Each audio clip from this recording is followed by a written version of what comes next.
Go. Hi, my name is Jon Friend, and I'm back here to do my third session of my interview with my dad, Bill Friend, for a class called Comp 3 Appalachian Heritage. It was offered at Hocking College.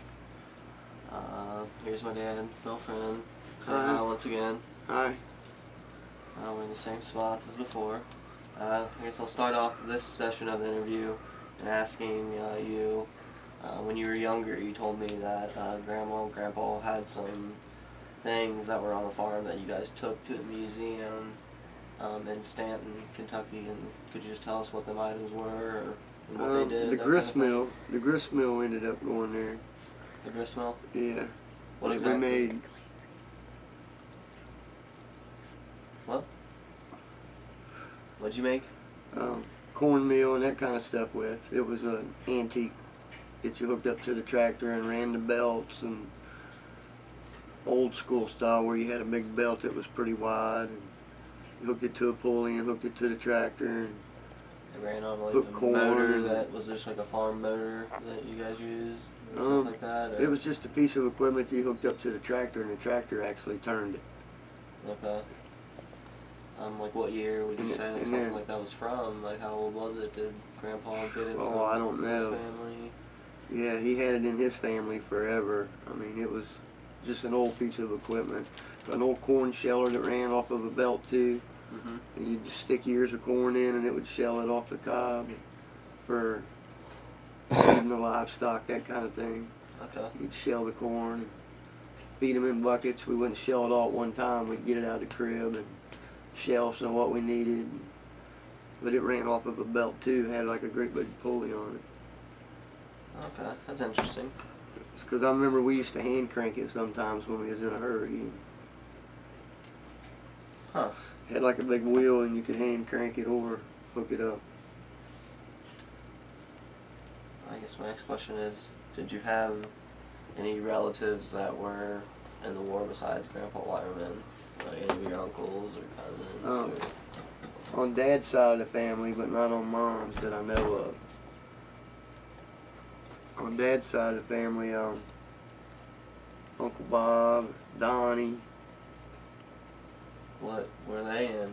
I'm not sure. They were older, so I'm not sure. They were in some crazy stuff though. Yeah. And the younger ones like Tim and Gary, they went to like Germany. And Gary ended up getting out, but Tim stayed in and went all over the place, wherever he could go. So. Like what kind of places do you have? Honduras, Africa, Saudi Arabia. Did you ever bring anything back? They got a few things around their house, some rugs and just little things. I forget where else he went. He went to all over the place. He was in for 20 years plus. So he probably would have fought like in Desert Storm. Yeah. Yeah, he was over there. He drilled water wells mostly. That's what his outfit did, was drill water wells and purify water and that kind of stuff. Like he did that the whole time he was there, or did he make it to like a sergeant or a captain? No, he did a lot of different stuff. He was like I don't know, I guess he was in charge of a certain group of people or something, I don't know. But he took all kinds of training, and he was just gung-ho for it, you know. He really enjoyed it. The rest of them did their time and got out. I think when Bob and all of them went, might have been when the draft was on or something. I don't know, because they're older and they don't talk about it. Yeah. And there may have been one or two more, I can't remember, but I know those two went. Like back then, like even when Uncle Tim went, I know he was close to the same age as you. Did they pay for school or anything? Did Uncle Tim go to school afterwards, or? I don't know that he ever went to school. He always took training in there for stuff, but I don't know that he ever went to school. Yeah. After, you know, they trained him to be a drill sergeant. He went to a certain place for that, and a certain place to learn what he was doing over there, the water, you know. But he knew how to drill wells already, so. You know, so I don't know that he took any extra classes or nothing like that. And if he did, it was probably in fighting or something. Yeah. I know that a lot of people in Appalachia, they're very religious. Did you guys ever, like, pray before dinner or anything like that? Sunday dinners, but not every meal, every morning, nothing like that. Just on Sunday dinners when all the family was When there? the whole family was chicken? there, and yeah. Yeah. Yeah, when they were all together, you'd take a minute. But you kind of get out of the habit of it when it's just the same people every morning. Yeah, definitely. A You lot know, of time. you believe the same, you just don't have to go to church, you Yeah. know. Did you guys ever watch, like, TV? Did you have a radio you would listen to? We listened to the radio, and we didn't have much TV, but we got to watch it once in a while. Like, all the time you were on the farm, or was it at a certain age? Did you always have it? I remember us always having a TV, but it was like black and white, and you might get a channel, you might not. And you had two to choose from if it was a good day. I mean, we didn't have like cartoons until we got older and that kind of thing, but we didn't spend a lot of time around the TV. Like, what couple shows were on? We watched T-Hall when it was on. My grandparents liked Lawrence Welk. You know, stuff you don't like to watch now, but I remember we got to watch like the Disney movie every week, and There was a Disney movie that came on yeah, every week? Like, yeah, on one of the Just channels, one- like it was an 1 8 hour? o'clock movie on the weekend or something. We watched that, and I can't remember the name of the show. Some of the older people shows we got to watch though. That's, Hee-Haw, that kind of thing. how old But there were wasn't a you? lot on TV either. That, you know, the news, we watched the news or listened to it every night.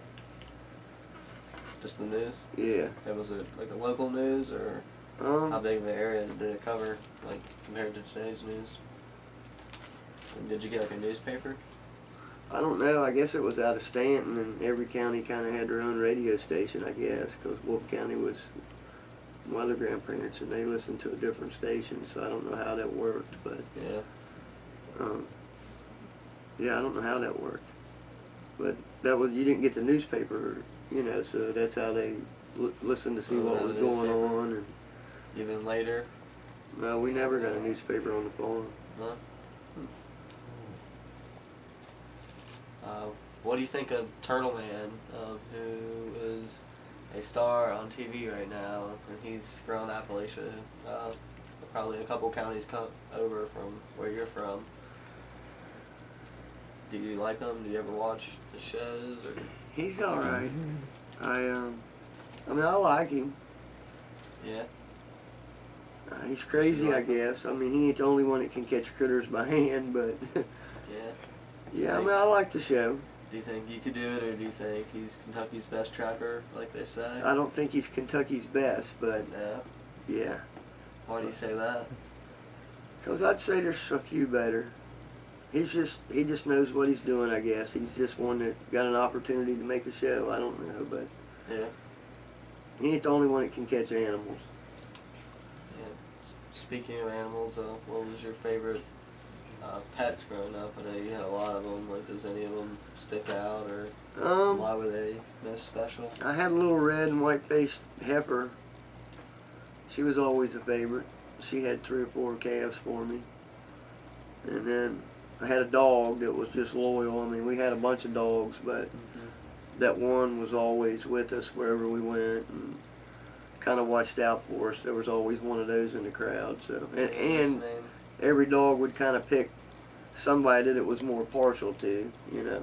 Yeah. Some of them, none of you could pet, but some of them liked one or the other of you, so it worked out pretty good, you know. Do you think it's because you paid more attention to it, or it picked you?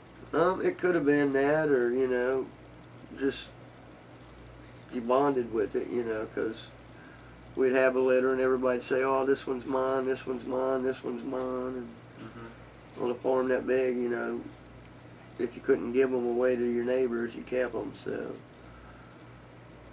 Okay.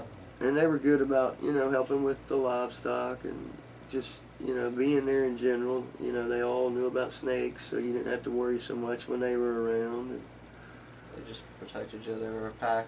Yeah, they were all pretty good snake dogs. You know, and one or two would go with you anywhere you went. And Grandpa always made sure they got snake bit at least once, so when they ran across the snake, they knew to kill it. It seemed like after that it made them know what to do, you know. Yeah, they didn't want to get bit again. Yeah, they knew that was a bad thing, so they killed it. Yeah, definitely. Any particular stories when I ask you about growing up as a kid, growing up in Appalachia? Like just stories about being a kid, things that you did. I don't know. We were all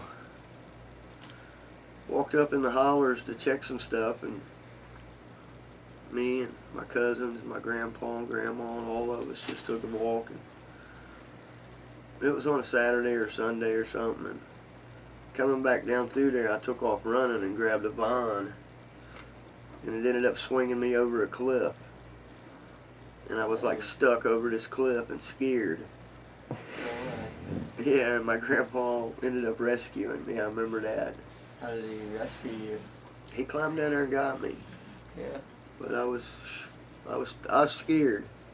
Because I actually just like, I thought I was grabbing something to kind of slow myself down. You know, when you're running, you'll do something like that in the woods. Yeah. And I did, and it swung me over the side. And the road was like along the side of a mountain, so it was over a cliff. And I remember I was pretty scared. But he got me. Hold you. He got me out of there. How much did you weigh then? I don't know. Probably 80 pounds or so. I don't know. I mean, I've always been kind of small, so 80, 90 pounds probably. Okay. And looking back on it now, it wasn't near as high as it was then, but it scared me then. Yeah, definitely. You know. But yeah, he saved me that day. I remember that. Any other stories? Or I know I'm asking you just a well, but I can't think of. I mean, we did a lot of stuff together. We used to always. You and your brother. We used to always. Stories you just have about you and Uncle Mike. All three or four of us would always just walk the woods, and you know, when you're doing that, you're checking the water lines, or you're looking for the cows, or checking the fences, or you know, you got 5 things going on at one time. So we spent a lot of time walking through the fields and the woods and that kind of stuff. You know, checking things, and you know, winter comes and there's even more to do, but you spend a lot of times just checking everything. You know. Yeah, definitely. Making sure there's food and everything's cleaned, and it's just a full-time job. What is Appalachian heritage to you? Like, if you had to describe Appalachian heritage, what are just some words that come to mind? Just being country and friendly, and I don't know, good country music. Music? Family. And music, family. Yeah, I don't know, just being country, I don't know. Yeah, like it's peaceful, it's harmony, it's just working together. Yeah, it's just laid back, slow pace. Seem like you get more accomplished, even though you got to work a little harder from time to time. You know, somebody from there will go out and dig the ditch, where somebody from Cincinnati will go run a bobcat. You know, they'd rather do the hard work than spend the money. Yeah. So, just good, clean fun, I guess. Like, what do you think about the prescription pill epidemic that's taking over Appalachia today? If you know anything about it. Yeah, I don't know a whole lot about it, but you know, it's taken over everywhere. Yeah. Something needs to be done. That was just one of the things that I learned in class, is that it's having a huge effect on Appalachia. Yeah, the whole world in general. Just because Appalachia is very low quality of living, I guess some people would say, and they think that a change needs to be done about it. What do What do you do? Yeah, Do you have an opinion on that? Do you think something definitely needs to be changed, but you got to figure out where it's all coming from and that kind of thing too. You know. Do you think the people of Appalachia are going to be very accepting to that? No, they're not very accepting to anything. Yeah. They don't like change. I mean, unless they want change. Yeah. You know. How would you go about like helping them? Do you think? I mean, they have one of the lowest income rates of anything. Do you think something? Well, they definitely more jobs need, or something. Yeah, they definitely need what? something to do. I mean, you know, factories or some kind of businesses need to move in more and give them better opportunities and insurance. You know, I think that's definitely something that's lacking in those areas, and that's why some of us move away. You know, you got to go where the work is. Yeah. You think like the kids that live in Appalachia are at a higher disadvantage? Oh yeah. Than everyone else? Yeah, not that they don't get a good education, it's just that they could have a better education. Yeah. You know, they still learn the fundamentals and you know, to me, a good old country boy will work a lot harder for you. That ain't got a high school education, and he'll learn the ropes and do the job instead of somebody that's got a college education, because sometimes they don't know what work is, you know, and coming from that family life teaches you to work and be responsible and respect what you earn, you know what I mean? Definitely. So, I mean, in a lot of ways it's better, in a lot of ways there's things that could be changed. But it teaches you to be responsible, you know, respect and, you know, cherish the stuff that you have. Because you do got to work harder for it. Definitely. Who gave you most of your wisdom today? Or do you think it was more self-guided, something that you picked up? It's definitely my grandpa, because he raised us. Most of my grandpas do. I mean, With them? What kind of wisdom did I mean, they both taught us. They both taught us how to shoot real well. You know, I mean that was always a big thing, and how to What use. were you shooting? Like BB guns or 12 gauges? 22s, 38s, 12 gauges. One of them brought back a machine gun one time. I mean, we've shot it all. Yeah. You know, how old you just learn to be good with it. First started letting you shoot. As soon as you could get old enough to start asking and hold it up, and you know it knock you down, and them them laugh about it. So yeah, you know they always wanted to put the big gun up there, so you did bruise your shoulder. But you know they were both real big on making sure that you all knew how to use a gun, what a gun was for, and respect it, and know how to use it. And you know we growed up with loaded guns in every corner. Yeah. So you know it was a common thing, but you still had to respect them and know when to grab them. Yeah, definitely. What was your favorite drink as a kid? Like, did you like iced tea, or we drank a lot of iced tea. Have pop or lemonade?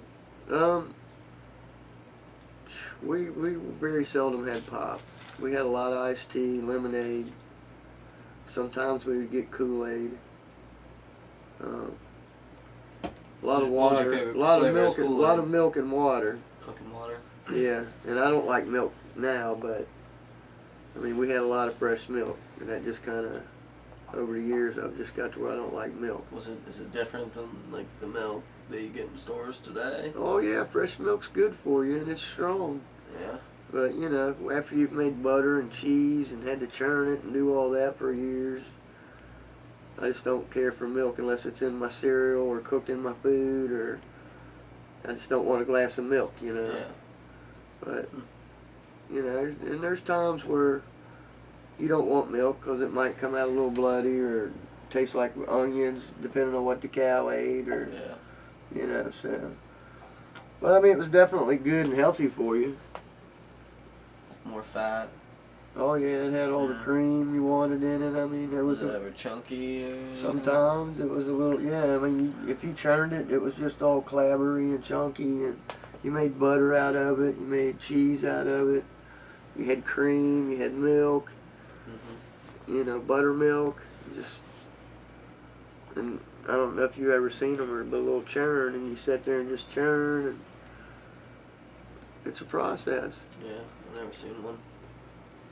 That reminds me of something.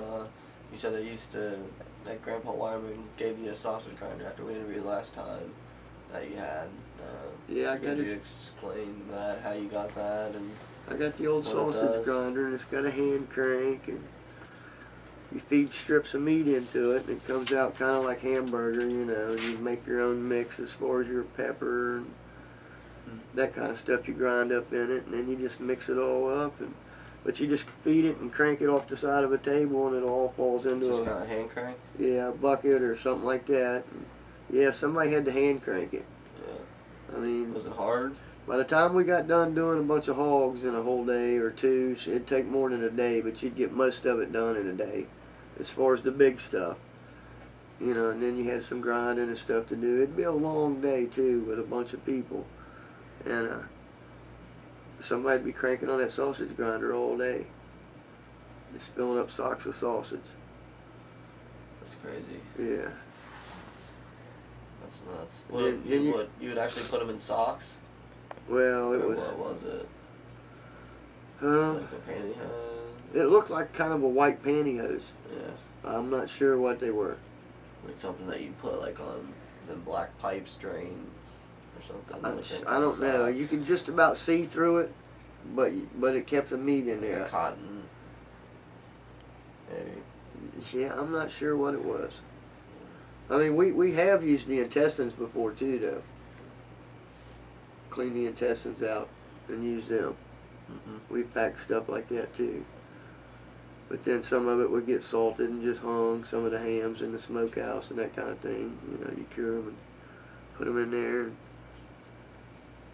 it was just a whole process. 2 or 3 of us would be scraping hair off pigs. And what was your least favorite job during that process? What did you hate most? Or what was your favorite?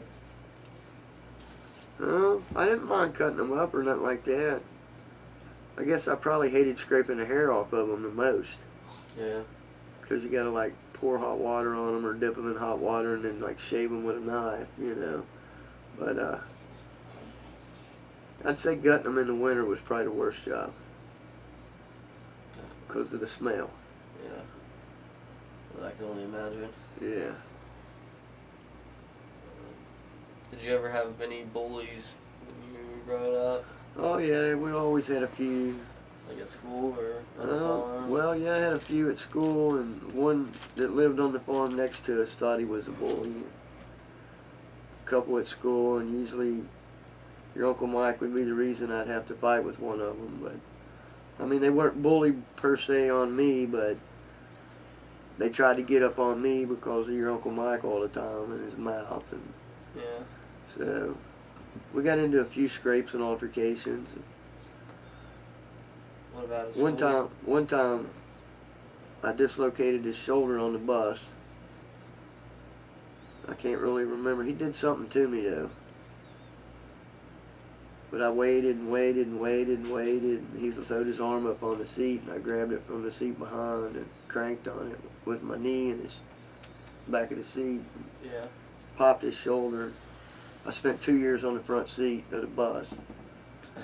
Bus driver didn't like you very well? No, he liked me. He liked me real well. He was one of our neighbors, but it was the school policy. I got in trouble on the bus, so that was the punishment I got. Were you the only one up there? Most of the time, yeah. I mean, so there was a few that came in once in a while for a week or a couple days or something, but I spent the better part of 2 school years up there. So, and then one time we beat him with corn stalks, him and his sister. Why? Just a big fight broke out. Something to do with his sister and my brother and my cousin, and you know, I don't know, but he hit one of them or something. I chased him for a little while, and we ended up catching up to him and started beating him with a corn stalk, and then she come running up, his sister did, and my cousin Michelle ran in, and where it all ended up, we whipped him with corn stalks. So, Yeah, it was something at the time. How many kids would you say were like in your class? I don't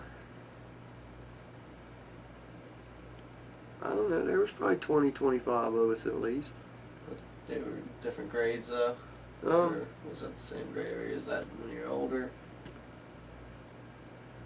No, when I got older, they were a little bigger because we had to go to another town, kind of.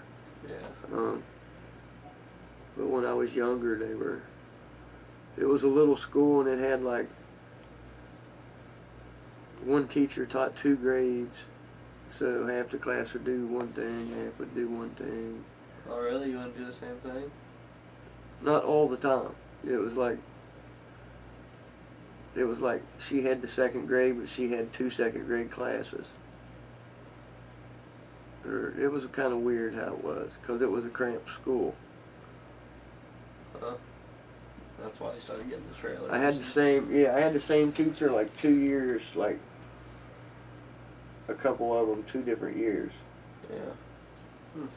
Until I got up a little bit older, and then you had one teacher for 1 grade. She taught you everything though. You didn't go to like a different class like you guys did. We didn't do that. That's what I was trying to say.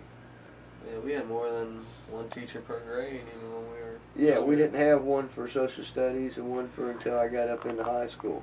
Yeah. Or we had a science and a math and then a social studies and English.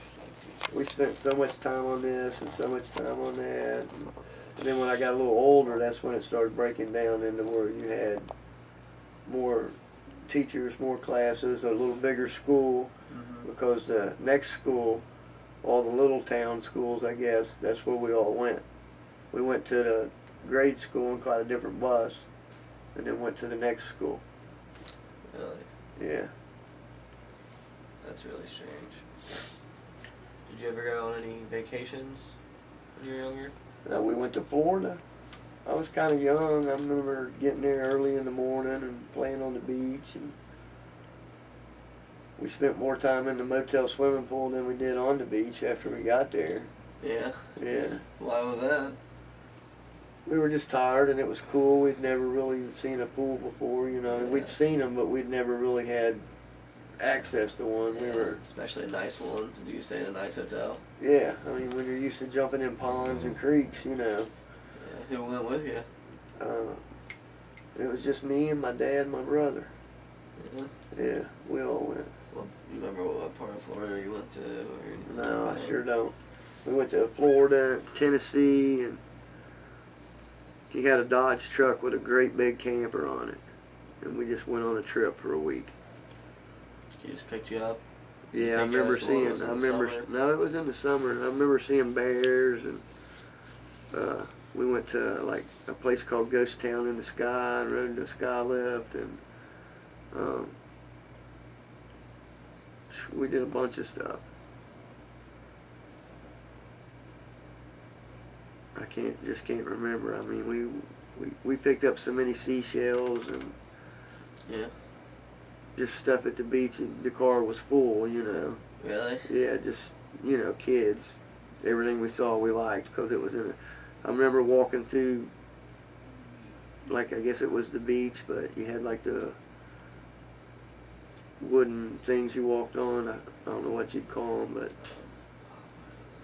The boardwalk? Something like that, A yeah, pier. but like piers or something, Yeah. you know, and they were like just places out where you walked out and looking at alligators and crocodiles or whatever the hell they were. And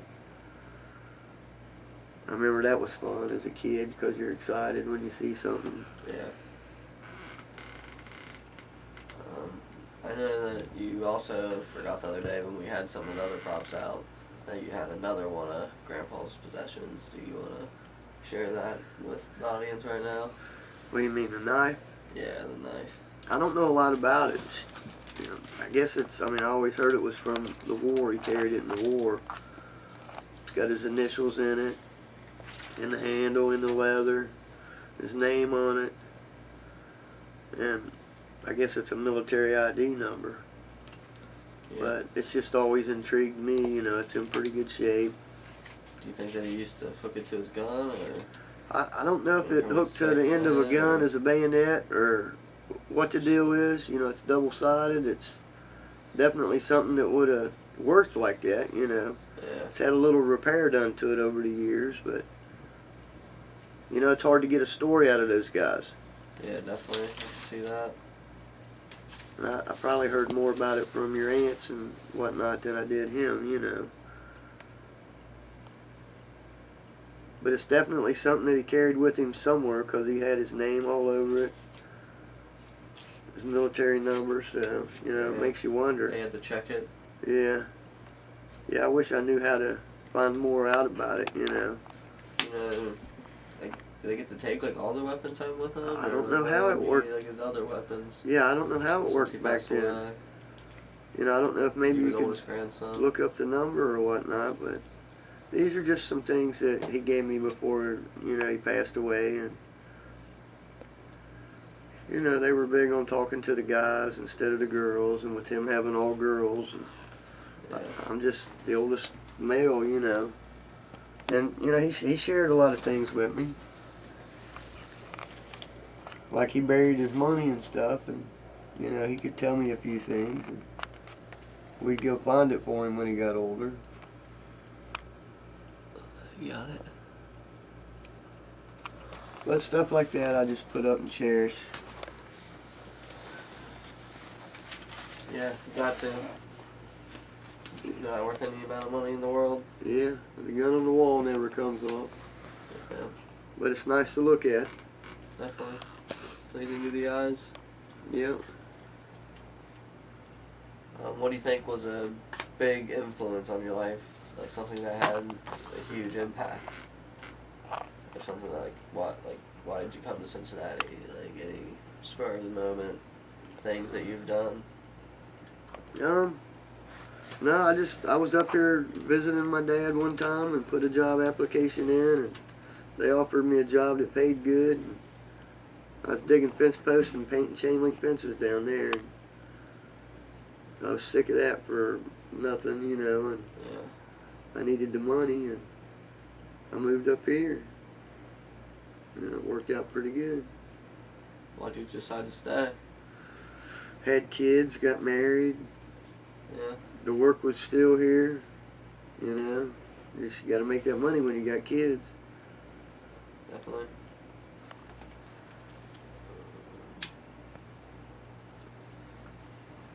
And back then it seemed like it was so much cheaper to live than it is now. Yeah, definitely. Everything has inflation. Oh yeah. What was your favorite movie growing up, and what is your favorite movie now? Has it changed? I mean, if I had to pick a favorite from back then and now, I'd probably have to say it's Old Yeller. Old Yeller? Yeah. When was Old Yeller made? I don't know when it was made, but I remember it for a long time. Yeah. You know, so I'm not sure when it was made, but I mean, that movie sticks out in my mind all the time. But Why do you think that is? Why is it your favorite movie? I don't know. I love the movie. I mean, Yeah. everybody's got a movie they like, and that's, you know, kind of mine. Is that like your all-time favorite movie, or since they've made new movies now, like what's your favorite movie? Well, I'm gonna stick with Old Yeller. Old Yeller? Yeah. Yeah. I No like westerns beat it or anything? Well, I like my westerns, and I like my old shows, but Old Yeller's probably my favorite of all time. What about what's your favorite movie that's held in Appalachia? An Appalachian movie? I don't know, really. I mean, I like Next to Kin. Next to Kin? Yeah. That's a real good movie I can relate to. Yeah. Did everyone on the farm growing up use tobacco? No. Well, on my grandpa Friend's side, but they didn't really have a farm. They did oil wells and stuff. They, I mean, they raised a few horses and had an orchard and whatnot and a garden, but they didn't really have a farm per se. But,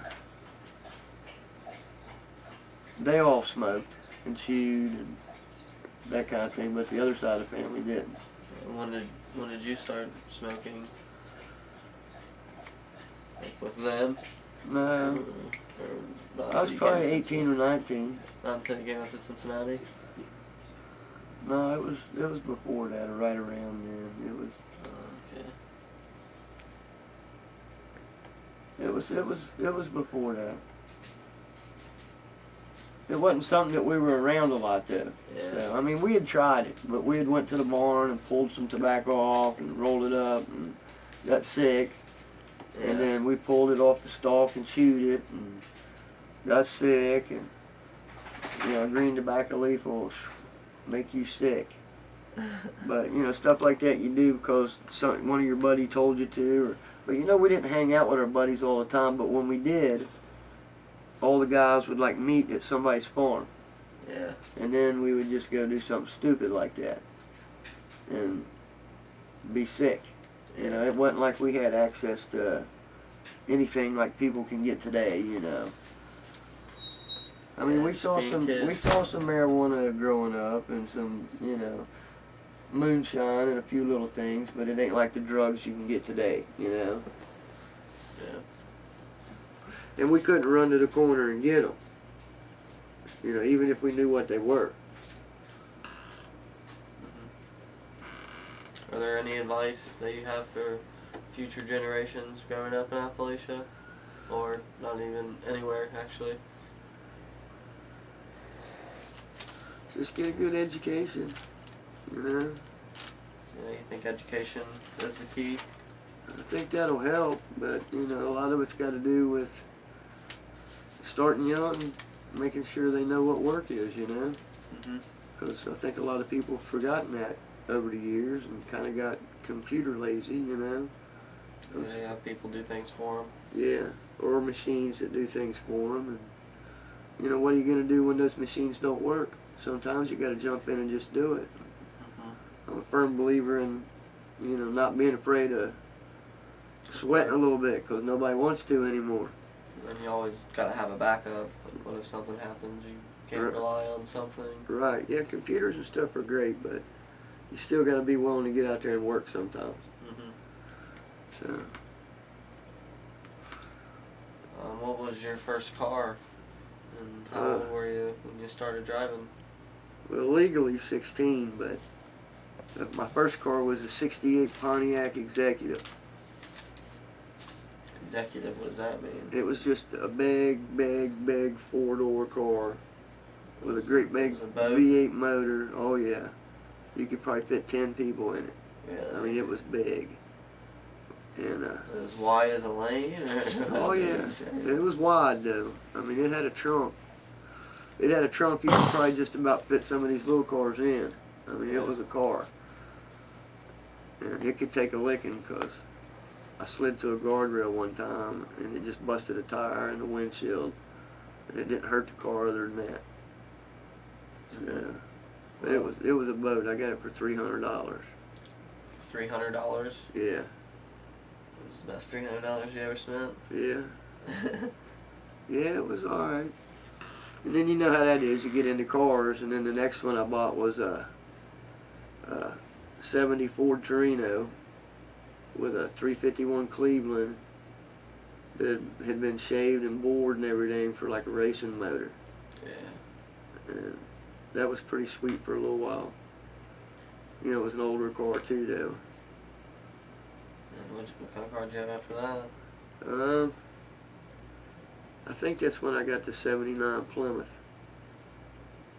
And then I had a '78 Dodge and an '84 Chevette. Little Chevette. What was your favorite? The '79 Plymouth. Plymouth? Yeah. Oh, your Dodge?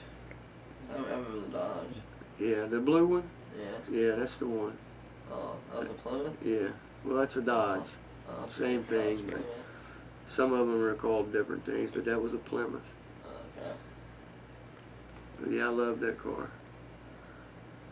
Why did you love it? What was so good about it? I just had all kinds of extra parts. I had 2 other cars, and if it broke, I could fix it. And it was just a simple car that ran no matter what. Yeah. You know, I hooked it up to big trucks and jumped them, and push things with it. If something went wrong, I'd throw the rear end in it in a couple hours. Transmission was a 4-hour job. It had a slant 6. You could run it without oil. It just ran. I mean, it looked bad though. How do you run it without oil? I don't understand. Well, you shouldn't, but sometimes it would leak, and if you didn't catch it in time, it'd be so low on oil you wouldn't. But a slant 6 ticked anyways. But they were just real good motors, and that's what people said. You could run them without oil. They were that good. Okay. I drove it all over. I remember one time, right after Grandpa died, we went on a treasure hunt at his place. Could you explain to the people watching the video right now what happened? He used to bury everything, and supposedly he left a bunch of money buried up there. We used to go dig some stuff up for him, and he just got a little old and confused, and sometimes he couldn't climb the mountain to show you where it was, and he would just give us clues, and I'd go up there and search for a little while or think about it for a week or so, and then we'd go up there and go in and dig pretty close and find something usually and bring it back to him. Supposedly there was a lot of money left up there that we didn't find, but you never know. What do you mean left up there? They lost the farm? Yeah, he ended up selling the farm, or something crazy went on, and some of the people that lived there on the farm for a while that he helped out ended up getting the farm for... What do you mean, he helped out? When they needed a start or whatnot, he gave them like a pig and a cow to start with, and just gave them a start in life.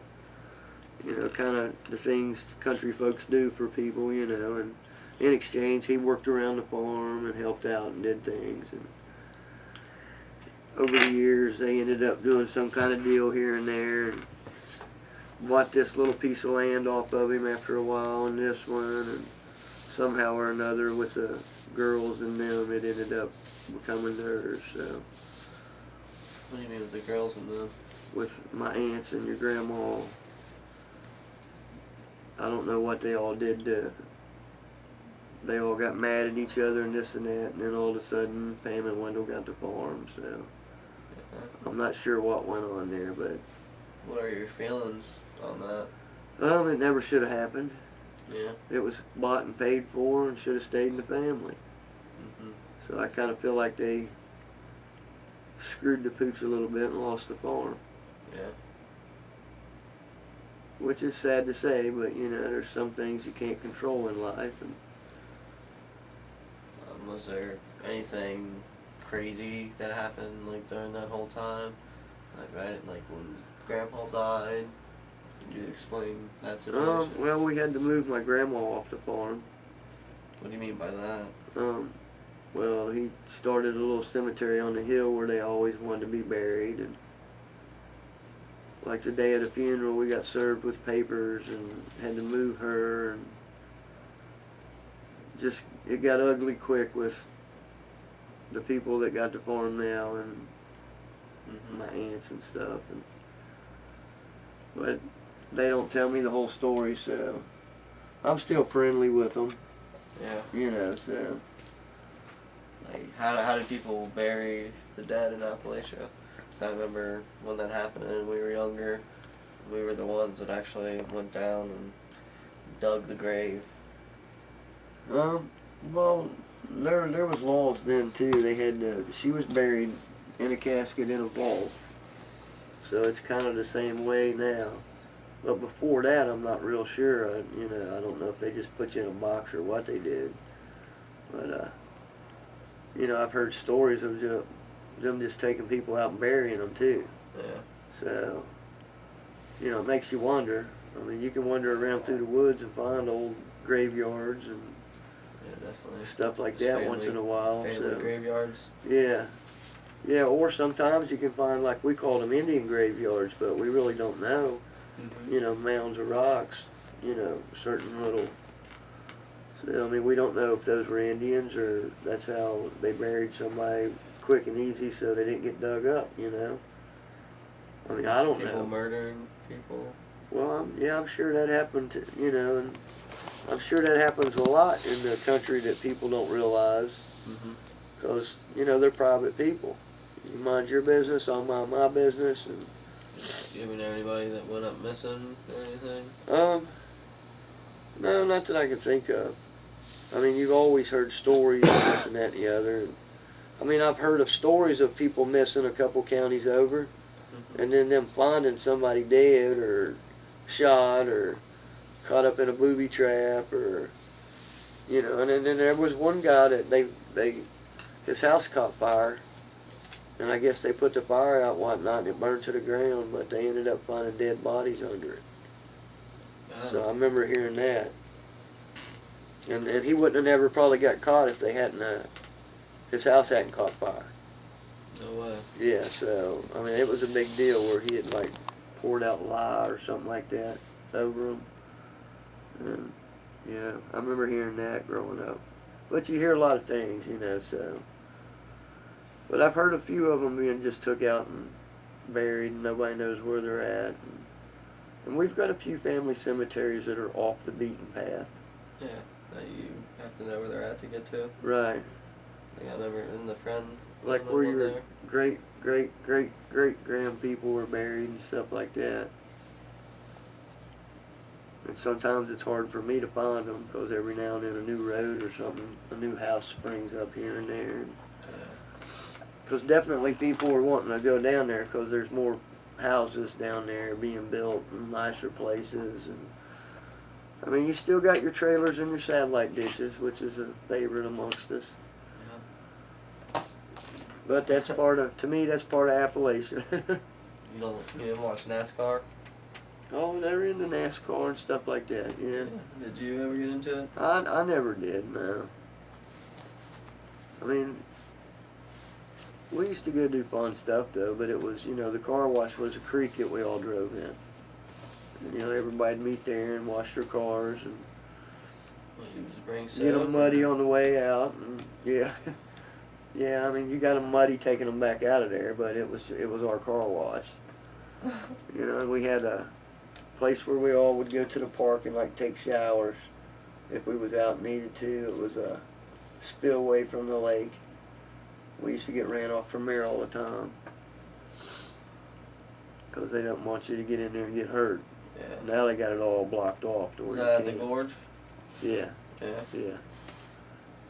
What lake do they live? It's not Hood Island. It's too small. It's Hemlock Lodge Lake, I think's what it's called, something like that. That is right by Natural Bridge. Yeah. Okay. Yeah, there's two lakes. About. There's an upper lake and then there's another lake. And the upper lake spills into the other lake. Okay. There's a old train track tunnel that runs through the mountain there. Like through the rock? Yeah, straight through the mountain. Yeah, how long is it? Oh, I don't know. It might be a quarter mile. Yeah, it's all the way through a mountain. Is there all kind of train tracks around that area? No, not all kinds. I mean, I know where there's a few at, but they're not. We never did hear a train. Yeah, you never. The tracks that I'm talking about now, I've never, ever known of them being used. I don't know what they were or did, but I've never ever seen a train on them. I think a lot of them were used just to harvest the trees out of Natural Bridge at one time. It could have been. Not a tunnel. That's why they made the Nada I'd say it goes to another mountain or two, but I never followed it that far because you're not allowed to go through there. But we used to use it as a shortcut. Yeah. And they don't even come through and clean it. It's got rocks that are falling out, so it ain't been maintained in, I know, 30 or 40 years, you know. But we used to use that as a shortcut. It could collapse anytime. It's pretty dangerous. Yeah, I'd say, well, I wouldn't say it could, but I'd say it's dangerous. Yeah, for sure. But it's just, looked like somebody just took pickaxes or something and made a tunnel. I mean, I think that's how they did it. It was hand done. Yeah, it ain't square. It's all, I've done research for it for another class at Hocking College. You can tell. Either that or it's broke out a lot like that. But, you know, back then, it looked to me like somebody took like spud bars or something and hit them with a sledge and busted out the rock. And Yeah, probably little chisels or. yeah, that's kind of how it looked. Yeah. Yeah. But I've never ever heard a train.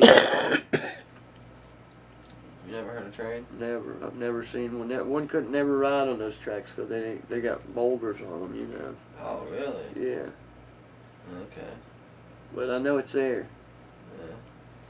Because we've walked it many a time. It's scary at Think night. it's still there? When was the last time you were there? Oh, I'm sure it's still there. Yeah. Yeah. You don't think they would take it out? You know, they couldn't really without collapsing the mountain or something. Take out the train tracks? Oh, I don't know about the tracks. I mean, they could have took them out by now, but I don't know why they would. Oh, yeah. Because they're just back through the mountain into the woods.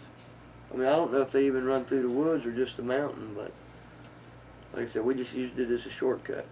We knew the tunnel was there.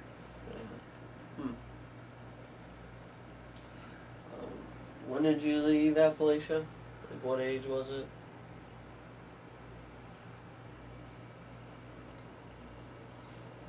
Um, 23, 23. something like that. You sure about that? No, not really. No. I ain't good with dates and stuff. Alright, we'll go on to another question. Do you have any scars or wounds from growing up that you'd like to show? No, Tell a none story that I about- don't want to show, but I got pencil lead stuck in this knee from a girl that stabbed me in school with a pencil. And it's still pencil lead looking. I got a knife wound running down this knee a little bit from a kid in school. Cut me with a knife. Well, how did that happen? We snuck some whiskey into school and got one of the freshmen drunk and at lunch, and He stabbed you? yeah, he went nuts and cut me. Why? Did you say anything to him? Or Well, he what's the was story behind it? No, he was just a little freshman that wanted to hang out with the juniors and seniors, and we had our own little clique, and Yeah. we all picked on him a little bit, and he was telling us about how he could do this and do that, and somebody snuck in some liquor, and he drank it all. He drank it all? Yeah, he just killed it, and like 10 minutes later, a little turd just cut me. I mean, he cut me too. I bled bad. Just He cut through my jeans and Were you everything. saying something to him because he drank all the liquor, or what kind of No, liquor there was it? 4 or 5 of us. Actually, I was just leaning back against the post with my knee up when he cut me. That's why it cut me so bad. Laid me right open like it was a razor blade or something. And it ended up being a little knife. He ended up giving it to me. Yeah. But he was scared to death I was going to hurt him. And then the next day when we came in, he came up and told me he was going to buy me lunch and gave me the knife. And he was sorry about it. But yeah, he went nuts. It was, and he was a little crazy. bitty. Yeah, he was a lot littler than I was. So it was shocking. I mean, I was in shock. I mean, I guess he thought I was going to kill him, but I was more in shock that he did it to me. You know what I'm saying? Yeah. Were you bleeding pretty bad? Oh yeah, I was bleeding bad. Did you have to go home, or what happened? No, I wrapped it up in the bathroom, and one of the teachers saw it at the end of the day and questioned me, but I didn't want him to get in trouble, or us to get in trouble. Yeah. Because I'd been in enough trouble because we used to skip school a lot and go fishing and do other stuff. You already had 3 strikes. Yeah. And Yeah, there was 5 or 6 of us that we'd rather stay home and work in the field and make 50 cents or a couple dollars in a day, or than go to school at certain times. You know, you get spring fever, that kind of thing. We love to go fishing, so if we had half a chance to skip school and go fishing all day, we hid out and went fishing. Mhm. Did you have like a best friend growing up? My A brother until I got into like high school. Yeah. 'Cause What you happened really- there? Really didn't get to see a lot of people. I mean, we had a few people on the creek that we knew their families and hung out with their kids, but you know, not really best friends because we didn't have sleepovers or we couldn't go visit with people or, I mean, we didn't do Halloween. We didn't really even know what that was till we were older. Mm-hmm. So I only remember going trick-or-treating one time, and my aunt came and took us, so it wasn't a big thing with us, you know. Were you close to any of your aunts, like Aunt Linda or Aunt Marlene? Probably closer to Aunt Linda. And then we had a great aunt that we got to see like once a month, maybe for the last 5 years of her life. We went and seen her like once a month. What was her name? Aunt Anna. Aunt Anna? Yeah. Where did she live? In Lexington, in this great big tall apartment building, and that was like a big treat for us. Because we got to go up like, you know, the Jeffersons. We was up, you know, I mean, and it was a real nice place. But she always believed in cake and cookies and ice cream, and you couldn't say no to her either. Because she never really had kids of her own, even though she raised grandma. But she was always, the kids were special when you went to her house. So she have candy for you? Oh yeah, candy, cookies, cakes. I mean, she went all out for the kids. I mean, you know, nowadays if you fed kids some of that stuff, because you know it was cakes and stuff, but it wasn't as sugary and high in sugar and stuff, I guess, as this is. Because we weren't bouncing off the walls, we were enjoying it. You know, we didn't have all that triple fudge though. We had plain vanilla ice cream but it was a treat. Yeah. Still. But yeah, she always sent us home with these little tin things full of cookies or something. She was did like. she make it by hand, or did she buy it from the grocery store? No, I think she bought all of it. Or she might have made some of it, but she was like our rich great aunt that we just loved to go see. You know. Yeah. I mean, we had an Aunt Maprina and Uncle Jim in Louisville that we went and seen once in a while, and they came over for Sunday dinner once in a while, and that was always a neat little thing to do too. But that was a 2-day trip for us, you know, and that was something that we didn't do a lot of. Yeah. We didn't have the time for it. We probably did that 3 times growing up, where we did that. Okay. And then they came to our house a little bit more often, but you know, they were used to living in a bigger city, and we're still living in the country and driving a pickup truck. It's hard to stick everybody in a truck and go, you know. Yeah, definitely.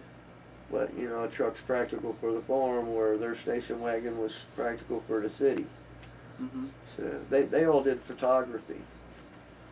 Did you guys have seatbelts going up or anything? Oh, I'm sure we did, but we didn't wear them. You didn't wear any? We didn't. It wasn't like it is now, you know.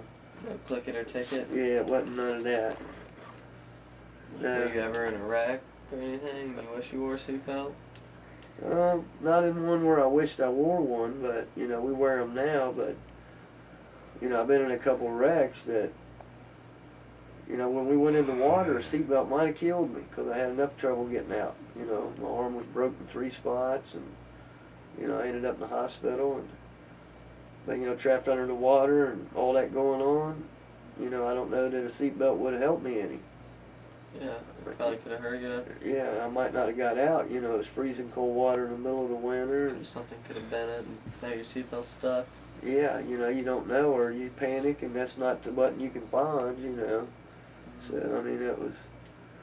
And then when I went through the guardrail that time, I mean, I wish my brother had had one on, but, you know, I didn't get a scratch or a bump on me. What happened to him? When we went through the guardrail, his head hit the windshield right in the middle, and it busted the windshield. But didn't even bust him open. It put a little knot on his head. But, you know, it probably would have prevented that. I mean... How fast are you going? I don't know. I want to say 35 or 40 because it's a little hilly area, but it's real curvy around a big bend. Yeah. And when I started through there, it just went to sliding. And the guardrail... Was it icy or rainy? Or? It was real snowy. We had a real bad snow. And once you get up into the mountains, they don't clear the roads. No. I mean, they try, but it takes longer to clear all those roads, you know. They get covered quicker. Yeah. And with the not being like a busy highway, it don't melt as easy. So, Mm-hmm. you know, and some of them they can't get to the tree for a while. So sometimes you're just stuck. But I remember us having chains for everything, the trucks, the tractors. So, Just in case you got stuck. and we always had studded tires that we could put on. And we went when we needed to, but if the snow got too deep, you couldn't go. Yeah, nothing can go. Yeah. That happened a few times. And we How often had that a happened? road that nobody plowed or nothing, you know, on the farm. So sometimes we just waited out. Mm-hmm. Or if it flooded or got too bad, we couldn't cross the bridge that we had to make across the creek. Because we made that out of logs and stretched them across the creek and then put planks across them and drove across it. But if a flood came or something crazy happened, it'd take the bridge out, so we had to wait till we fixed the bridge. And, I mean, we had a walk bridge that was up higher that stayed, that you could walk across. But sometimes you couldn't get the cars in and out. Well, It was a way of life. It was fun. yeah, sounds like it. I mean, you get used to everything now, concrete, blacktop, you know. Yeah, it's easy. You don't have to worry about things messing up. Yeah, most people don't have a gravel driveway, you know, that kind of thing. And we didn't even have gravel. It was just a dirt driveway all the way back. Mm-hmm. And then imagine we walked that every day twice just to go to school. How long was it? I want to say it was close to half a mile. Half a mile? Yeah. Wow. It was a pretty far little So you had to piece. wake up. What time did you have school at? How early? Oh, you know, I can't How early remember. did you get up as a kid? I can't remember, but we got up at the crack of dawn, just before crack of dawn, and did our chores and stuff, and just had time to make it to the bus when we got everything done. But you got to remember, we're out in the country, so there was days it took us an hour and a half to get home. Mm-hmm. The time we took everybody here and there and transferred buses, and you know, if there was a lot of things going on, it took you a while to get home. And school was a half hour away, seemed like, you know. Yeah. Definitely. It ain't like it was now. Everybody's driving faster. And, Mm-hmm. you know, now everybody does 60 or 70 miles an hour no matter what the road they're on. Yep. Was there anything that you want to leave off the interview on? I think this might be our last session that we're together. Is there any wise words you want to tell our interviewers? Or anything you want to add about Hocking College, Hocking College interview? Just try to get a good education and, you know, be the best you can be. Okay. You know, always work hard. All right, well, I wanted to thank you for doing this interview with me. It means a lot to me, and hopefully I'll get a good grade for this. You're welcome. I enjoyed it. All right. Thanks. Bye for now. Bye.